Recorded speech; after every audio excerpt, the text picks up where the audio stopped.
hawa ambao wanakuja kuchukua pesa za hawa watu wa Mau Mau, hata wale wazee ambao hata kama si wa Mau Mau, nimekuja kuwaambia warning.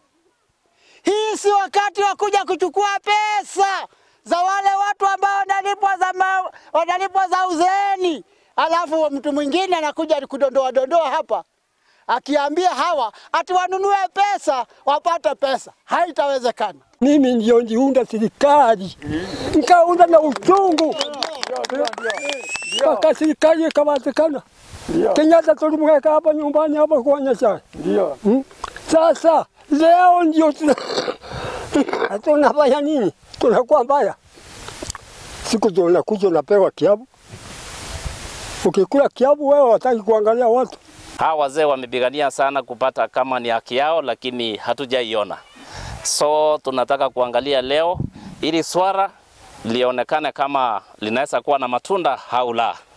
Kama wewe umefikisha miaka 100, hizo pesa zikitoshea hawa ambao wamefikisha miaka 100 au miaka 90, ziweze kutolewa kulingana na miaka. Iwe ni policy program, ni policy framework ambayo itasaidia baadhi ya kwa sababu wengi wao wako zaidi ya miaka 70.